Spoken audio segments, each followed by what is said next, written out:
नमस्कार विद्यार्थी मित्रांनो, मी डॉक्टर जावेद खान आपणा सर्वांचं इंग्लिश फ्लुएंट या यूट्यूब चॅनलमध्ये स्वागत करतो.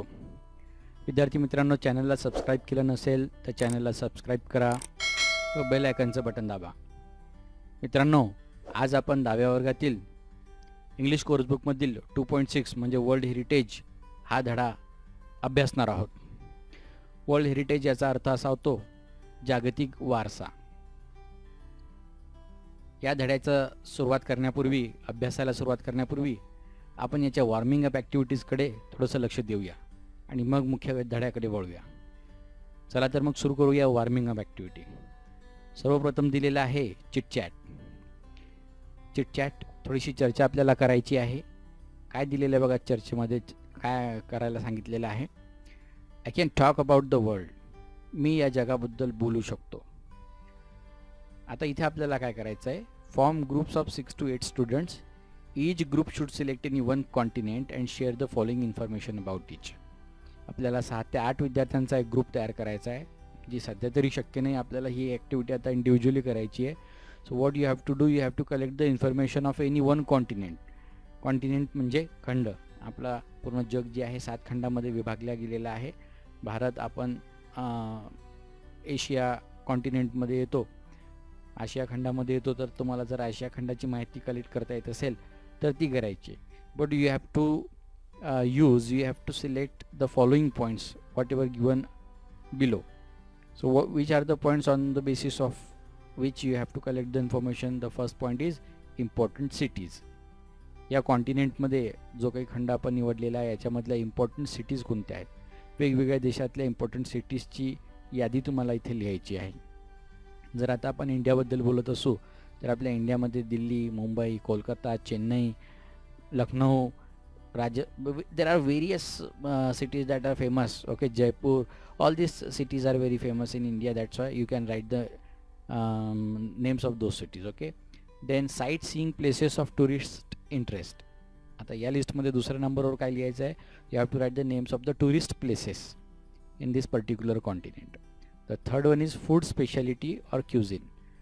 इथलं जेवण, लोक काय अन्नपदार्थ खातात त्याची माहिती तुम्हाला या ठिकाणी द्यायची आहे.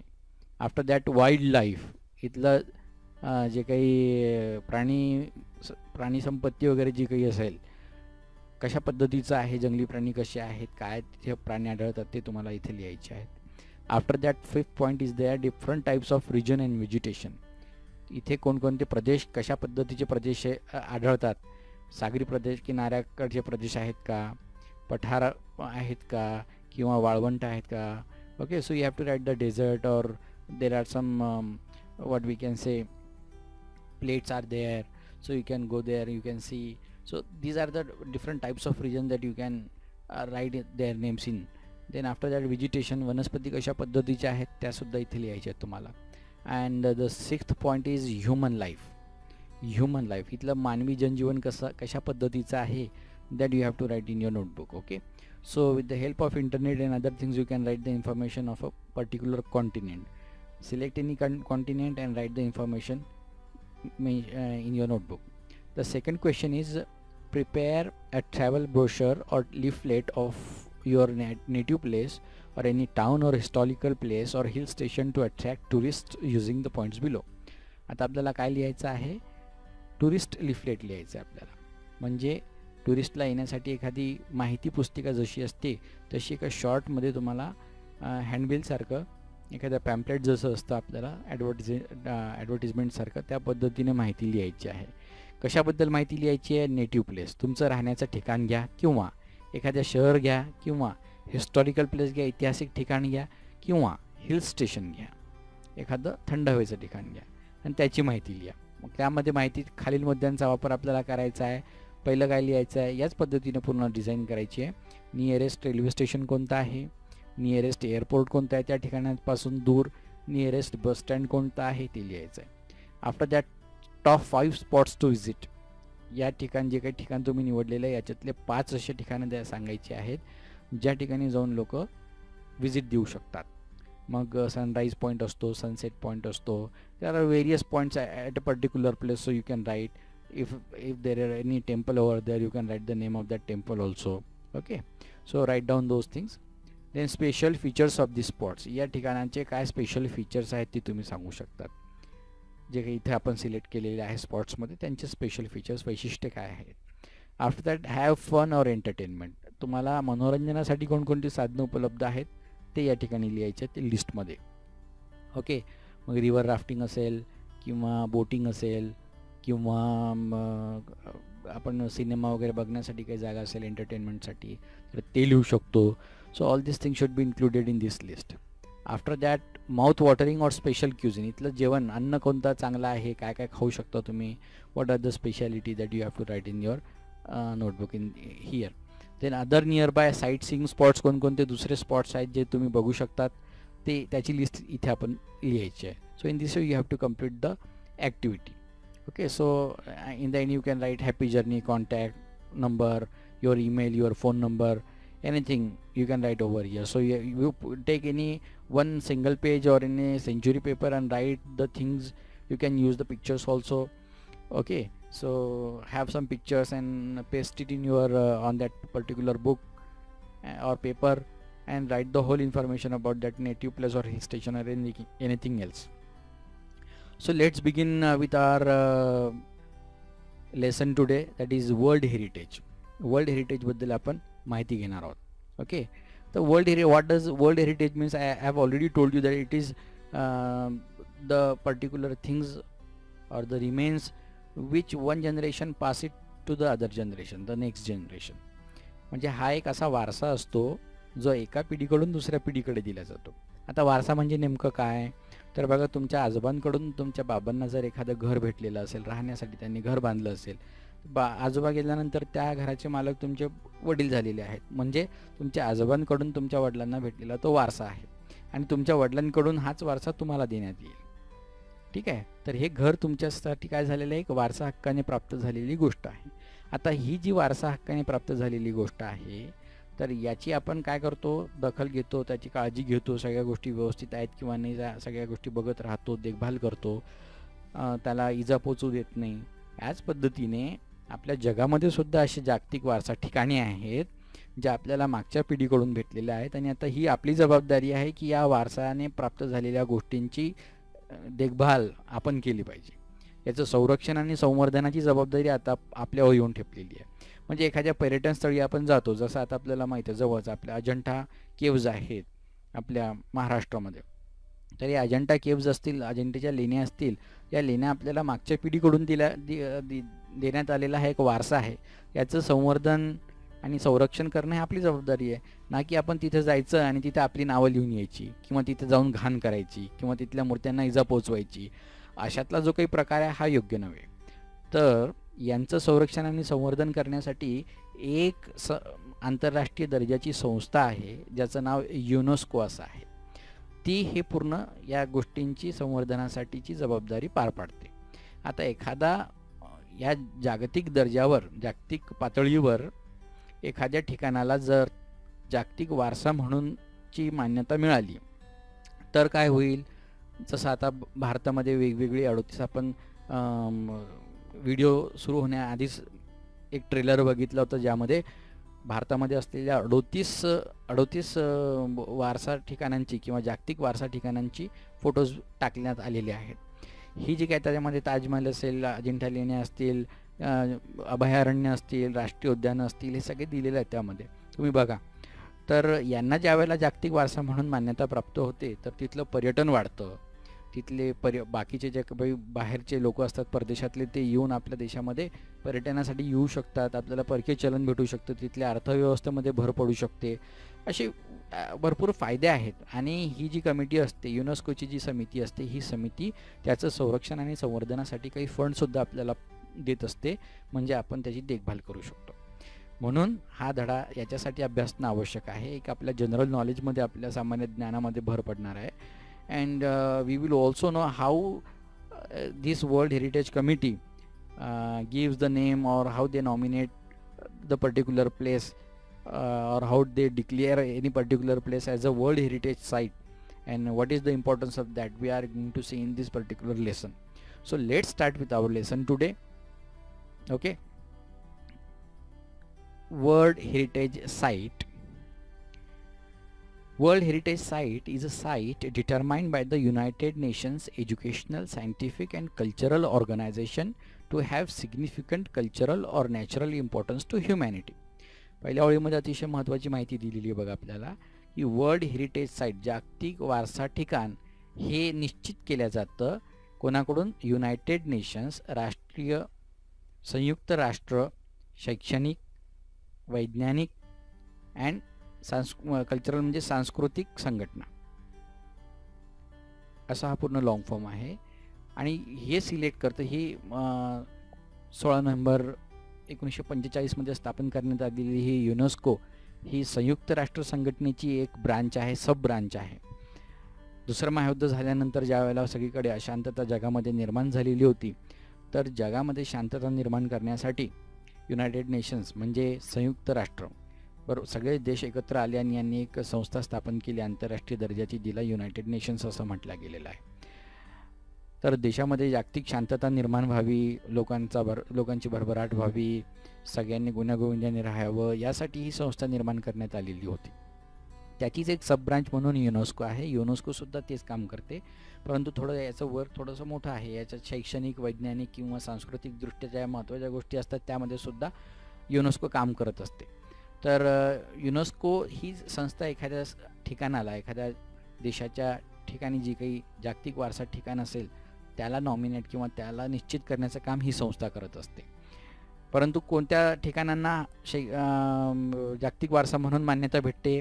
ज्यांच्यामध्ये टू हॅव अ सिग्निफिकंट महत्त्वाचे कल्चरल म्हणजे सांस्कृतिकदृष्ट्या और नॅचरल म्हणजे नैसर्गिकदृष्ट्या महत्त्व आहे टू ह्युमॅनिटी. मानवजातीच्या इतिहासामध्ये किंवा मानवजातीला सांस्कृतिकदृष्ट्या किंवा नैसर्गिकरित्या महत्त्वाची जी ठिकाणं असतात महत्त्वप्राप्त झालेली असतात अशाच ठिकाणांना युनेस्को ही काय करते? वर्ल्ड हेरिटेज साईट म्हणून घोषित करत असते. As such, the sites are protected and maintained by the International World Heritage Program, which is administered by the UNESCO World Heritage Committee. हे केल्यामुळे काय होतं? जे काही वर्ल्ड हेरिटेज साईट होतात किंवा जागतिक वारसा ठिकाण असतात यांचं प्रोटेक्शन आणि यांचं संवर्धनाचं काम इंटरनॅशनल वर्ल्ड हेरिटेज प्रोग्राम अंतर्गत म्हणजे आंतरराष्ट्रीय जागतिक वारसा कार्यक्रमाअंतर्गत जे युनेस्कोच्या अंडरमध्ये काम केलं जातं ज्याच्यावर देखरेख कोणाची आहे? ॲडमिनिस्टर प्रशासन कोणाचं आहे? युनेस्कोचं आहे. वर्ल्ड हेरिटेज कमिटी जी जागतिक वारसा समिती आहे याचं सगळं काम त्याच्या अंडरमध्ये हे काम चालत असतं. तर ही कमिटी त्या ठिकाणांचं संवर्धन आणि संरक्षण या दोन्ही गोष्टी करत असते. Because world heritage sites are places that are significant culturally and naturally. They vary in type and include forests, lakes, monuments, buildings and cities. World Heritage Sites कशा आहेत? Are places that are significant culturally, सांस्कृतिकदृष्ट्या आणि naturally म्हणजे नैसर्गिकदृष्ट्या महत्त्वाची ठिकाणं. आता प्रत्येक देशाची संस्कृती वेगळी आणि प्रत्येक देशाची नैसर्गिक दृष्टी वेगळी, नैसर्गिक परिस्थिती वेगळी आहे. तर म्हणून त्यामध्ये या ठिकाणांची सुद्धा आपल्याला काय म्हणतो आपण त्याला प्रकार आढळून येतात, वेगवेगळे प्रकार आढळून येतात. त्यामध्ये कोणकोणत्या गोष्टीचा समावेश आहे? मग नॅचरली जर म्हटलं तर आपण फॉरेस्ट्स म्हणजे जंगलं, लेक्स म्हणजे तळी जे काही असतील ते, मॉन्युमेंट्स म्हणजे स्मारकं, बिल्डिंग्स म्हणजे इमारती असतील, सिटीज आहेत तर मग काय म्हणू आपण त्याला एखादं शहर असेल या शहराला सुद्धा जागतिक वारसा ठिकाण म्हणून मान्यता भेटू शकते. भारताचं आपलं अहमदाबाद जे शहर आहे हे हिस्टॉरिक सिटी म्हणून त्याला मान्यता भेटलेली आहे. जागतिक वारसा ठिकाण म्हणून त्या पूर्ण शहराला मान्यता मिळालेली आहे बघा. तर अशा सिटीजचं नाव शहरांचं नावसुद्धा त्यामध्ये येऊ शकतं. ओके, इथे काही मार्जिन क्वेश्चन दिलेले आहेत बघा, ते आपल्याला सोडवता येतील. What significant aspects should a world heritage site have? कोणते सिग्निफिकंट ॲस्पेक्ट, कोणते महत्त्वाची अंग या वर्ल्ड हेरिटेज साईटमध्ये असले पाहिजे? तर इथे दिलेलं बघा, टू हॅव सिग्निफिकंट कल्चरल और नॅचरल इम्पॉर्टन्स टू ह्युमॅनिटी. हे त्यामध्ये असले पाहिजे, कल्चरली और नॅचरली इम्पॉर्टंट असले पाहिजे ते. ओके, समोर बघूत आपण पुढच्या पॅरेग्राफमध्ये काय सांगितलेलं आहे ते. World heritage sites can also be a combination of both cultural and natural areas. आणि हे वर्ल्ड हेरिटेज साईट्स जे असतात, जागतिक वारसा ठिकाणं असतात, हे फक्त कल्चरली किंवा नॅचरली या दोन्ही गोष्टी असतातच या प्रत्येक याच्यामध्ये. सांस्कृतिकदृष्ट्या आणि नैसर्गिकदृष्ट्या महत्त्वाच्या असतातच, परंतु त्या कधीकधी दोन्हीही एखाद्या ठिकाणामध्ये दोन्ही वैशिष्ट्यसुद्धा असू शकतात. म्हणजे एखादं जागतिक वारसा ठिकाण सांस्कृतिकदृष्ट्या आणि नैसर्गिकदृष्ट्या दोन्ही दृष्टीने सुद्धा महत्त्वाचं असू शकतं, तर ते मिक्स्ड म्हणून दर्शवलेले असतात. म्हणजे 3 कॅटेगरीज आहेत बघा, जागतिक वारसा ठिकाणांमध्ये 3 कॅटेगरीज आहेत. पहिली कॅटेगरी येते कल्चरल, दुसरी येते नॅचरल आणि तिसरी येते मिक्स्ड. मिक्स्डमध्ये कल्चरल आणि नॅचरल या दोन्ही गोष्टी येतात. ठीक आहे. फॉर एक्झाम्पल दिलेलं आहे बघा इथं, माउंट हंगशॉन नावाचं इन चायनामध्ये दिलेलं आहे. Mount Huangshan in China is a site with significance to human culture because it played a role in historical Chinese art and literature, and the mountain is also significant because of its physical landscape characteristics. हे जे mount हंगशॉन जे चायनामध्ये दिलेलं आहे, पर्वताचं ठिकाण आहे, is a site with significance to human culture. इथे संस्कृतीसुद्धा नांदत होती, एक मानवी संस्कृतीने सुद्धा तिथे जन्म घेतलेला होता, ती तिथे भरभराटीस आलेली होती आणि या संस्कृतीने आपल्या इतिहासामध्ये चायनाच्या लोककलेमध्ये आणि साहित्यामध्ये एक मोलाची कामगिरी पार पाडलेली आहे. म्हणून कल्चरली ते माउंट हंगशॉन जे आहे ते महत्त्वाचं आहे. तसंच the mountain is also significant because of its physical landscape characteristics. त्याच्या फिजिकल लँडस्केप जे आहे म्हणजे भौगोलिक परिस्थिती जी आहे आणि जे वैशिष्ट्य त्या माउंट हंगशॉनमध्ये आहे त्याच दृष्टीने सुद्धा ते महत्त्वाचं आहे. म्हणून त्याची कॅटेगरी काय झाली, मिक्स्ड कॅटेगरी झालेली आहे. ठीक आहे. आपल्या भारतामध्ये सुद्धा असं एक मिक्स्ड आहे, एकमेव मिक्स कॅटेगरीमध्ये मोडलं जातं जागतिक वारसा ठिकाण, ते आहे सिक्कीममधलं कंचनजंगा राष्ट्रीय उद्यान. हे राष्ट्रीय उद्यान नॅचरलीसुद्धा म्हणजे राष्ट्रीय उद्यान असल्यामुळे विविध प्राणी मात्र तिथे आढळतात, पर्वत रांग वगैरे सगळी आहे तिथे, तर नॅचरली ते महत्त्वाचं आहे. आणि कल्चरली तिथली जी काही आदिवासी जनजाती आहेत, त्यांचा इतिहास आहे, त्यांच्या परंपरा आहेत, त्यासुद्धा तितक्याच महत्त्वाच्या त्या ठिकाणी आहेत. म्हणून कल्चरली आणि नॅचरली त्या दोन्ही दृष्टीने ते महत्त्वाचं ठरतं. आता history of world heritage sites. इतिहास, वर्ल्ड हेरिटेज साईट्सचा इतिहास काय, हे जागतिक वारसा ठिकाणे ठरवण्यामागे काय रोल होता किंवा काय त्यांची भूमिका होती या लोकांची, ते आता आपल्याला समजून घ्यायचं आहे. Okay. Although the idea of protecting cultural and natural heritage sites around the world began in the early 20th century, momentum for its actual creation was not until the 1950s. जरी ह्या वर्ल्ड हेरिटेज साईट्स किंवा एक जागतिक वारसा ठिकाणं ठरवण्याचं आणि त्यांचं संरक्षण आणि संवर्धन करण्याची जी कामगिरी आहे ही 20व्या शतकाच्या 20th सेंचुरी म्हटलेली आहे बघा, 20व्या शतकाच्या सुरुवातीला ही कल्पना मांडण्यात जरी आलेली असली तरीसुद्धा द मोमेंटम म्हणजे गती, याला गती केव्हा प्राप्त झाली, for its actual creation was not until the 1950s. 1950पर्यंत याला गती काही प्राप्त झालेली नव्हती. जसं आपण म्हटलेलं दुसरं महायुद्ध झालं त्यावेळेला महाभयंकर अणुबॉम्ब टाकण्यात आले, लोकांना भीती वाटायला लागली, मग आता मानवजाती संपुष्टात येऊ शकते जर असं पुन्हा युद्ध झालं तर. म्हणून युनायटेड नेशन्सने आणि युनेस्कोने शांतता प्रस्थापित करण्यासाठी विविध कार्य आपल्या हाती घेतले, त्या कार्यापैकी हे एक कार्य होतं. मग काय झालं, इन 1954 1954मध्ये अशी घटना घडलेली आहे की Egypt started plans to build the Aswan high dam to collect and control water from the Nile river. इजिप्तने नाईल रिव्हर म्हणजे नाईल नदी जी आहे या नाईल नदीवर अस्वान हाय डॅम नावाचं धरण बांधण्याचं ठरवलं. हे धरण खूप मोठं असं धरण बांधण्याचं ठरवलं होतं ज्याच्यामुळे नाईल नदीचं पाणी जे आहे ते कलेक्ट करू शकत होते आणि त्याच्यावर नियंत्रणसुद्धा प्रस्थापित करू शकत होते. The initial plan for the dams construction would have flooded the valley containing the Abu Simbel temples. याचा जो काही सुरुवातीचा प्लॅन होता हे बनवण्याचा, डॅम जे बनवण्याचं जे काही इनिशियल कार्य होतं याच्यामुळे काय होणार होतं, या कन्स्ट्रक्शनमुळे तिथे सगळा पूर आला असता त्या पूर्ण खोऱ्यामध्ये, व्हॅली म्हणजे त्या पूर्ण खोऱ्यामध्ये नाईल नदीच्या पूर येऊ शकला असता काही भागांमध्ये, आणि या पुरामुळे तिथल्या अबू सिम्बल टेम्पल्स म्हणजे पुरातनकाली जे काही मंदिरं होती अबू सिम्बल नावाची, and scores of ancient Egyptian artefacts आणि मानवनिर्मित काही ज्या इजिप्तमध्ये ज्या काही स्मारकं होती किंवा मूर्त्या होत्या यांना धोका निर्माण झालेला होता. To protect the temples and artefacts, UNESCO launched an international campaign in 1959 that called for the dismantling and movement of the temples to higher ground आणि म्हणून काय केलं युनेस्कोने, to protect the temples and artifacts. हे जे Abu सिम्बलचे temples होते आणि ancient Egyptian artefacts होते यांचं संरक्षण करण्यासाठी युनेस्कोने 1959 मध्ये आंतरराष्ट्रीय मोहीम आखली. लॉन्च्ड म्हणजे आखणे, सुरू केली आंतरराष्ट्रीय मोहीम. That called for the dismantling and movement of the temples to higher ground. या मोहिमेअंतर्गत त्यांनी हा कार्यक्रम आखला की ज्यामध्ये ही काही मंदिरं जी होती आणि आर्टिफॅक्ट्स होती, मानवाने निर्माण केलेली जे काही मूर्त्या वगैरे असतील, यांना त्यांनी तिथून काढायचं, डिसमॅन्टल करायचं, त्यांच्या जागेवरून त्यांना हलवायचं आणि त्यांना हायर ग्राउंडवर म्हणजे उंचावर जाऊन त्यांची पुनर्स्थापना करायची. असा हा सगळा त्यांचा प्लॅन होता. एक प्रश्न दिलेला आहे बघा, why did UNESCO launch an international campaign in 1959. 1959 मध्ये युनेस्कोने कॅम्पेन का सुरू केलं, तर त्याचं उत्तर हे आहे, to protect the Abu Simbel temples and Egyptian artefacts. UNESCO launched an international campaign in 1959. आता the project cost and estimated $80 million. या सगळ्या प्रोजेक्टचा किती खर्च होता? $80 million इतका खर्च याचा अंदाजित काढण्यात आला, ज्याच्यातले 40 millions of which came from 50 different countries. 40 million जे डॉलर्स होते ते 50 देशांनी एकत्रित पैसे जमा करून एकत्र केले. Because of the project success, आणि हा जो काही प्रोजेक्ट होता हा सक्सेसफुली त्यांनी पार पाडला युनेस्कोने.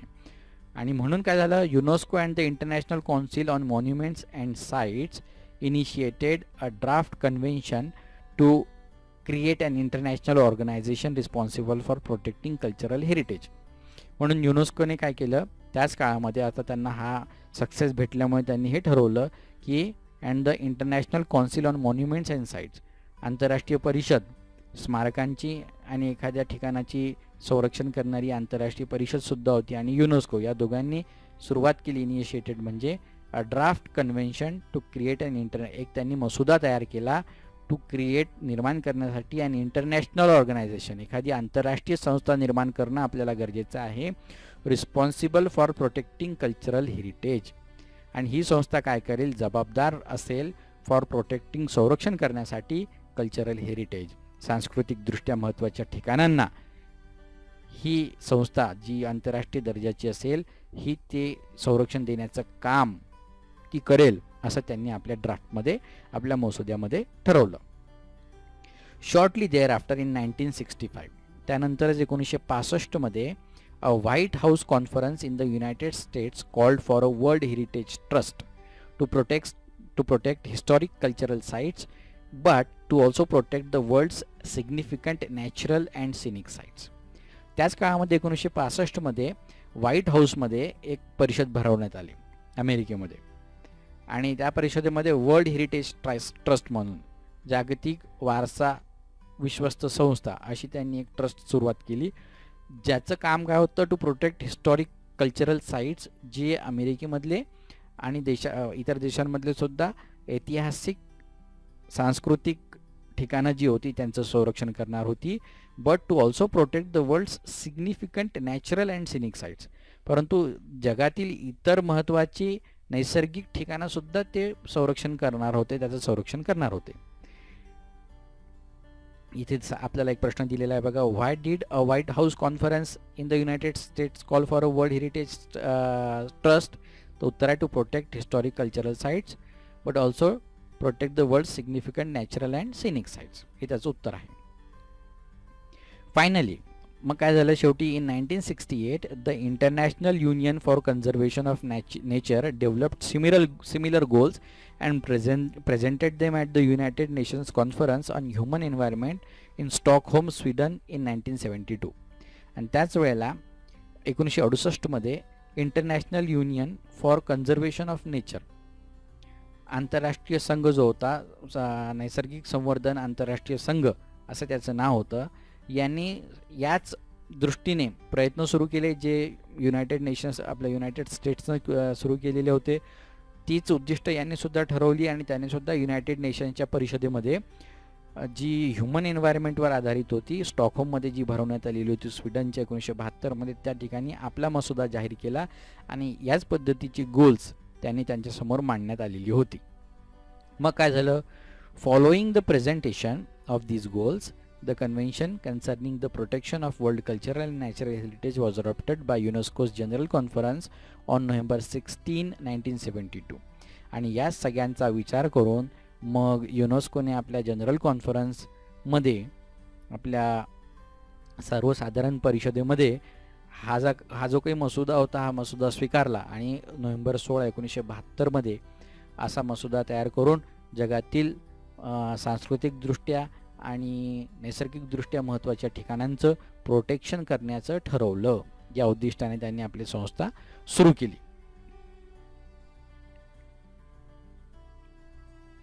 पुढे बघूया काय आहे द वर्ल्ड हेरिटेज कमिटी.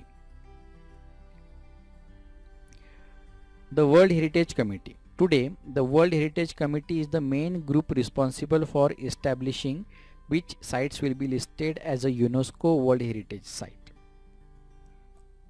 ही जी जागतिक संवर्धन समिती आहे यामध्ये is the main group responsible, ही सगळ्यात महत्त्वाची समिती आहे जी ठरवते which sites will be listed, कोणतं ठिकाण जगातलं हे युनेस्कोच्या जागतिक वारसा ठिकाणांमध्ये येऊ शकतं, ही ठरवण्याचं काम कोण करतं, तर वर्ल्ड हेरिटेज कमिटी करते.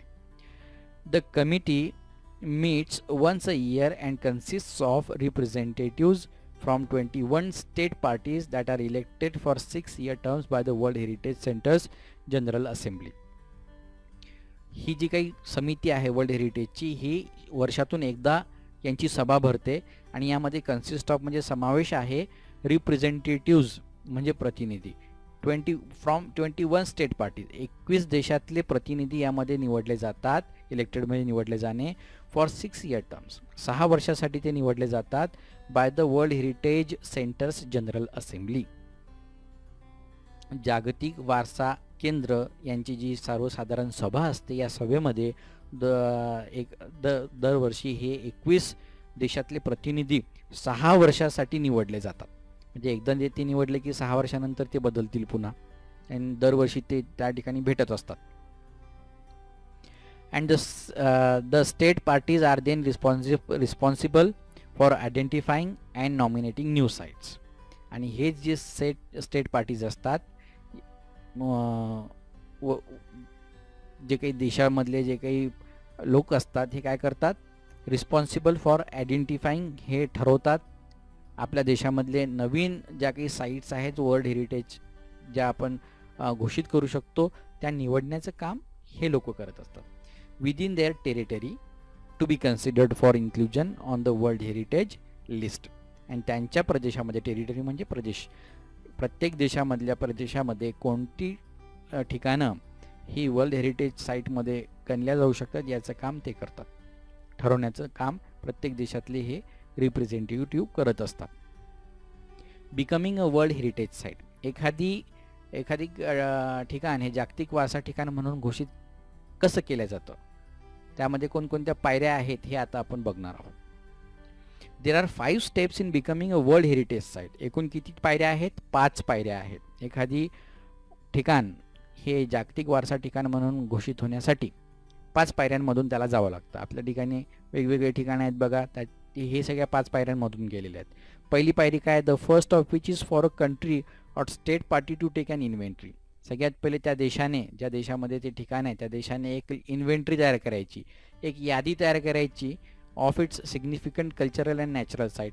सांस्कृतिकदृष्ट्या आणि नैसर्गिकदृष्ट्या महत्त्वाच्या ठिकाणांची एक इन्व्हेंटरी म्हणजे यादी तयार करायची.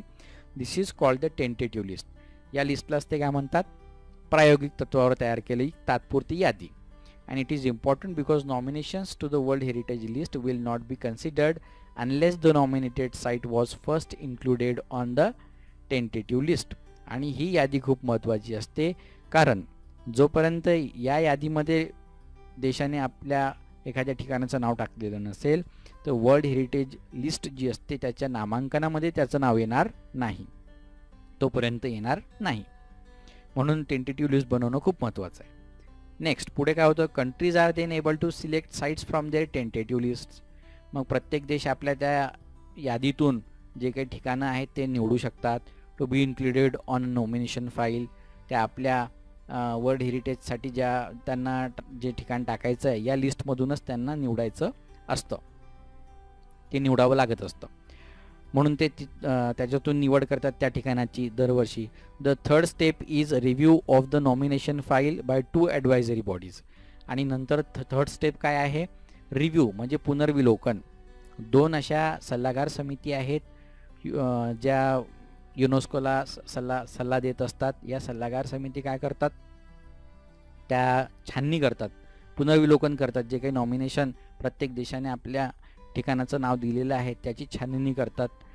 कन्सिस्टिंग ऑफ द, आणि या सल्लागार समितीमध्ये 2 संस्था आहेत ज्या महत्त्वाच्या आहेत. पहिली संस्था आहे international Council on Monuments and sites, आंतरराष्ट्रीय स्मारक आणि ठिकाण परिषद ज्याला म्हटलेलं आहे, संवर्धन ठिकाण म्हटलेलं आहे.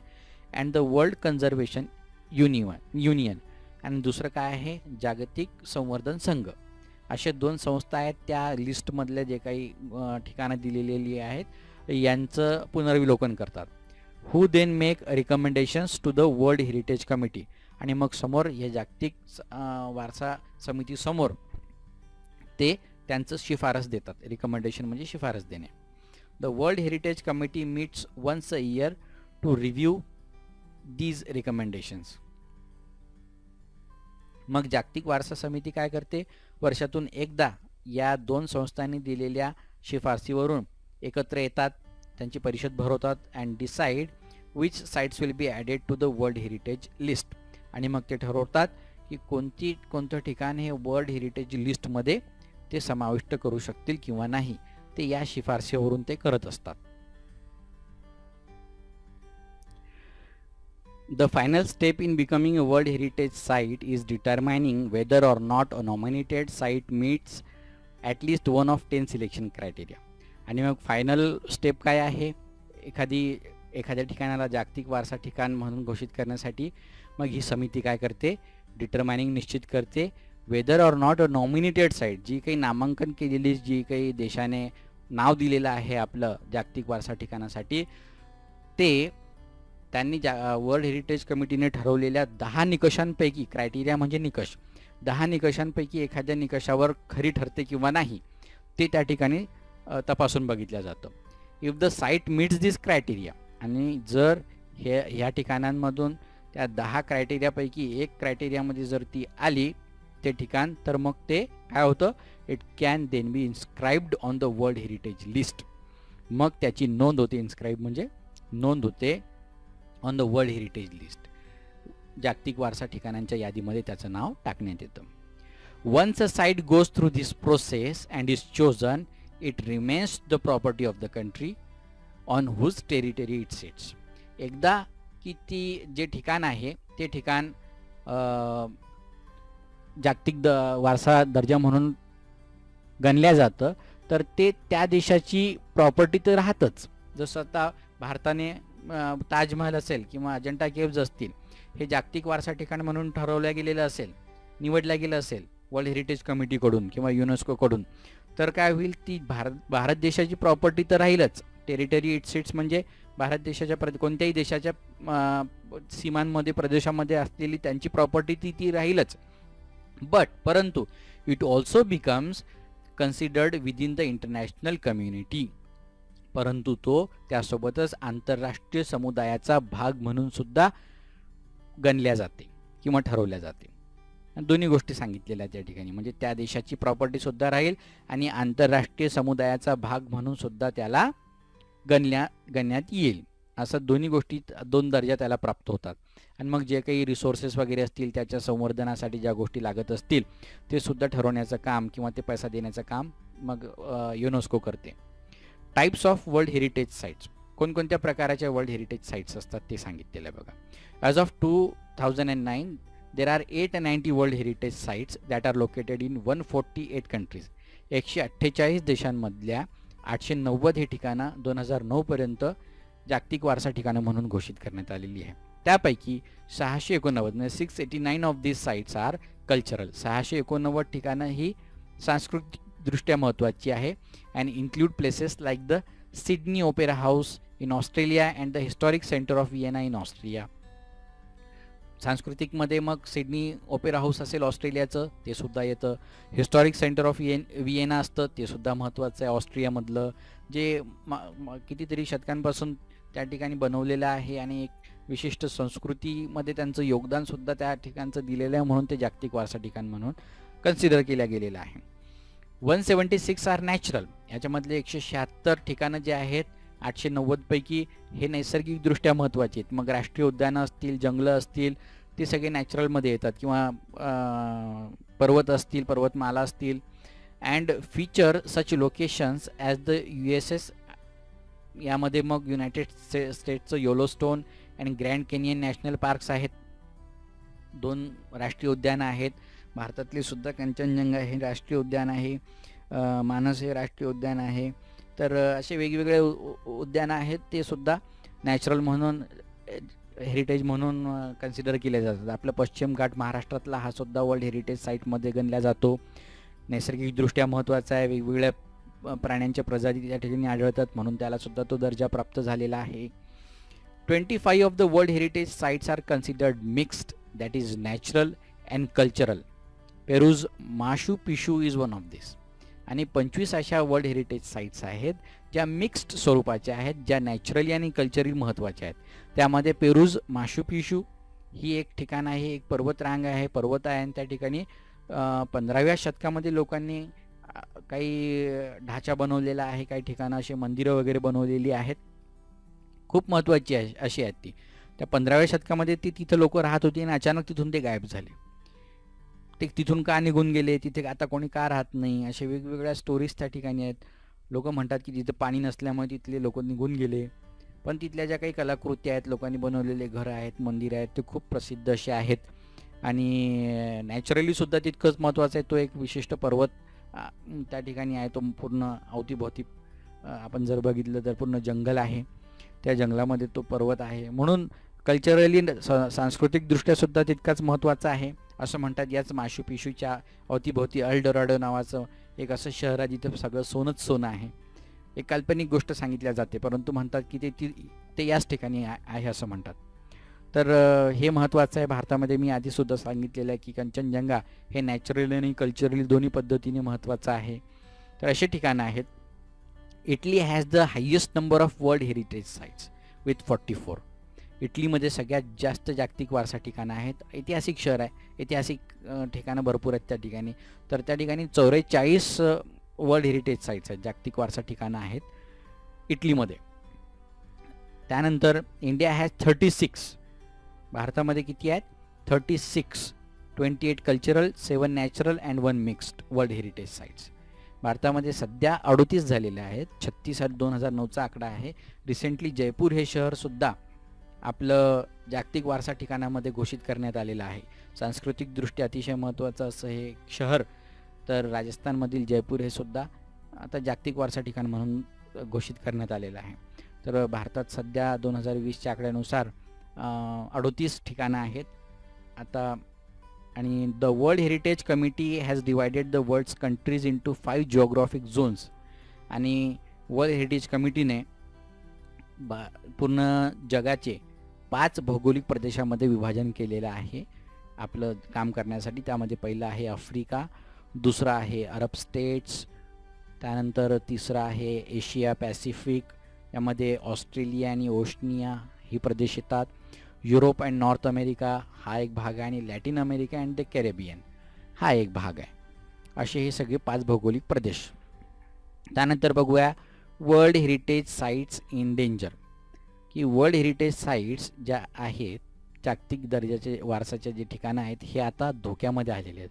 ते कसे धोक्यामध्ये आले, तर काय घडून राहिलं त्यांच्यासोबत ते आपण बघणार आहोत. Like many natural and historic cultural sites around the world, many world heritage sites R in danger of being destroyed. ते धोक्यामध्ये आलेले आहेत, डिस्ट्रॉईड, त्यांना नष्ट करण्यात येत आहे, or lost due to war, किंवा आपण त्यांना गमावून बसलेले आहोत. कशामुळे? Due to war. वॉर म्हणजे युद्ध. पोचिंग म्हणजे शिकार, म्हणजे एखादं जंगल आहे, नॅचरल ठिकाण आहे, जंगलात, जंगलामध्ये शिकारी जे सापळे लावून प्राण्यांचं शिकार करतात, तर त्याचेसुद्धा ते बळी पडलेले आहेत त्या सगळ्या गोष्टींचे. तसेच नॅचरल डिझास्टर्स, नैसर्गिक आपत्ती, लाईक अर्थक्वेक्स. नैसर्गिक आपत्ती म्हणजे कोणती? अर्थक्वेक म्हणजे भूकंप. अनकंट्रोल्ड अर्बनायझेशन्स, अनियंत्रित शहरीकरण, हे सुद्धा त्याला जबाबदार आहे. हेवी टुरिस्ट ट्रॅफिक, भरपूर टुरिस्ट एका ठिकाणी येतात आणि त्यांची ते सगळी घाण करतात. आपण कोणत्या ठिकाणी जातो त्या ठिकाणी स्वतःचं नाव लिहितो, घाण करतो, जे काही ठिकाणं असतात त्यांना इजा पोहोचवण्याचं काम करतो. ह्या सगळ्या गोष्टीसुद्धा त्याला जबाबदार आहेत. And environmental factors like air pollution, काही पर्यावरणाच्या दृष्टीने काही घटक आहेत ते सुद्धा याला कारणीभूत आहेत, like air pollution. Air pollution, वायू प्रदूषण अँड ॲसिड रेन किंवा ॲसिड रेन सुद्धा.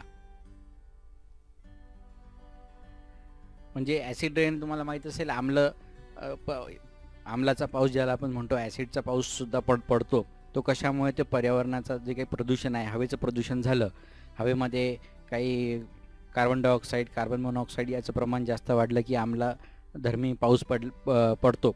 यामुळे काय होतं, हे मॉन्युमेंट्स वगैरे किंवा स्मारकं जे असतात त्यांना इजा पोहोचते. जसं आता ताजमहल आहे, अवतीभोवतीच्या प्रदूषणामुळे काय होतं की तिथे ॲसिड रेन होते आणि या ॲसिड रेनचा त्या ताजमहलच्या दगडांवरती, संगमरवरी जे दगड आहेत जे आधी पांढरे होते ते आता ॲसिड रेनमुळे परंतु पिवळ्या रंगाचे झालेले आहेत आणि हळूहळू तो काळा होण्यास सुद्धा सुरुवात झालेली आहे. अशा पद्धतीचे घटकसुद्धा त्या जागतिक वारसा ठिकाणांना इजा पोचवत असतात किंवा हानी पोचवत असतात. World heritage sites that are in danger are inscribed on a separate list of world heritage sites in danger which allows the World Heritage Committee to allocate resources from the World Heritage Fund to that site.